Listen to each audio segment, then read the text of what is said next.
signed by the WNBA. Holy for this? For the pod?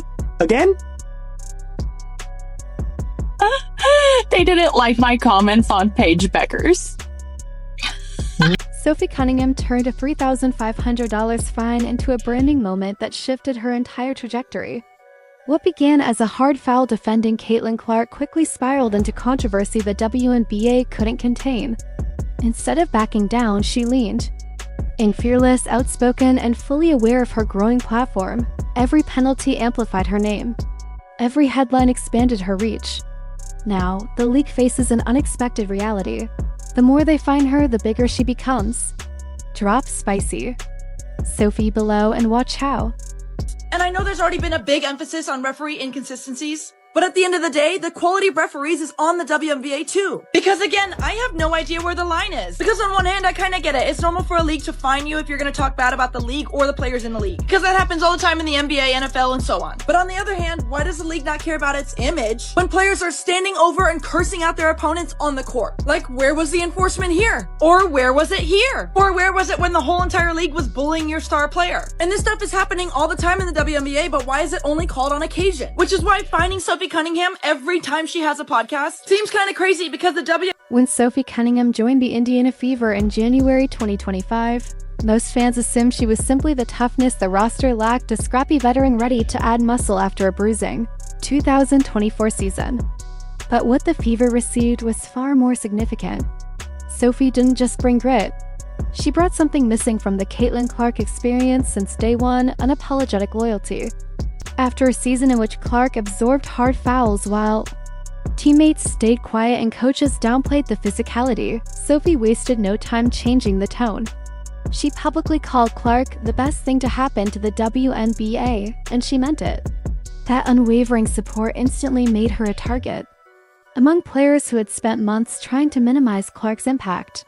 Is going to push her even more to share her perspectives and share her point of view, and that's going to get her some partnerships. That's going to get her business opportunities, because again, nobody really knows what these players go through unless you're in their position. Unless you're in that position. For those who don't know, she plays for the Indiana Fever. But I love that she is voicing her concerns. I think the only way for change to happen is for you to vocalize what needs to be changed and to have it at the forefront. And she just may be the person to help further push these types of conversations ahead. So listen, let's all support Sophia, watch the first episode. And I'm excited to see what else she's talking about. But here's where Sophie Cunningham's story takes a turn from impressive to unforgettable. Defending Caitlin Clark wasn't just about basketball loyalty for Sophie, it was personal, informed, and strategic. From her time in Phoenix, she had observed Clark's rise and the way the league and media mishandled her rookie season.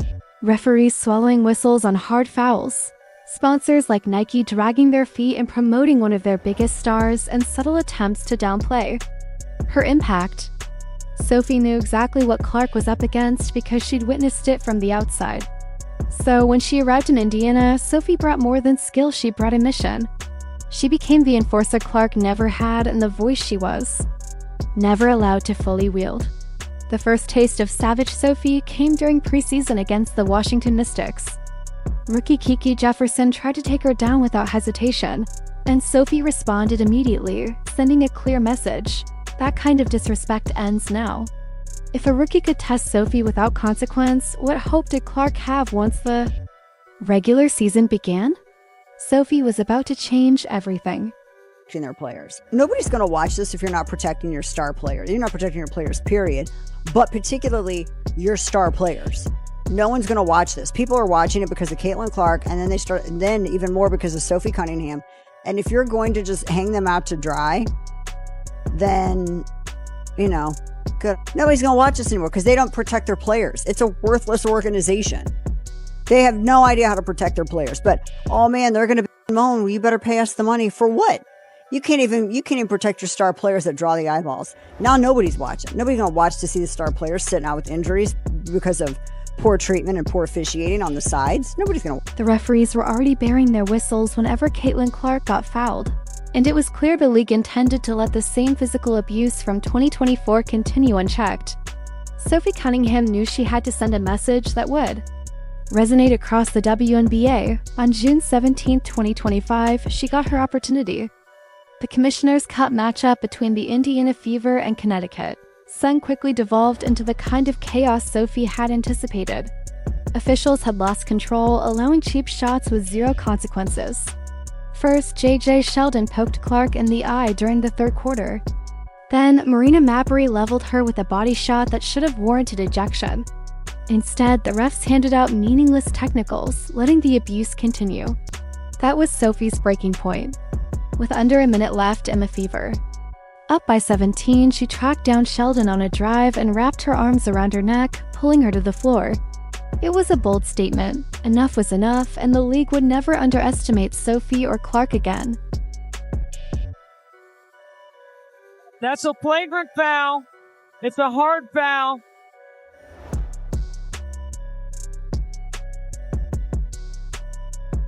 But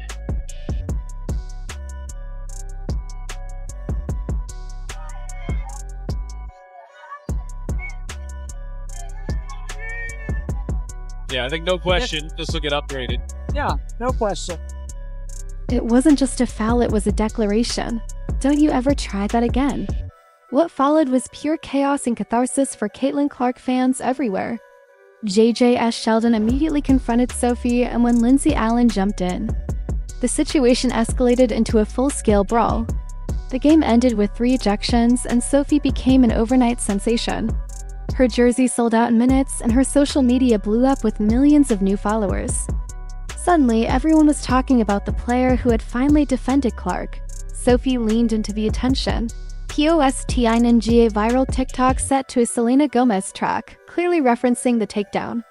Her message was unmistakable. She wouldn't apologize, and this was just the beginning of her pushback against the WNBA's hypocrisy. Of course, instant fame brought instant enemies. Media outlets condemned Sophie's retaliation while conveniently ignoring Marina Mabrey's body shot and Sheldon's eye poke. The league scrambled to control the narrative, but Sophie had already shifted the conversation, and the WNBA wasn't ready for it.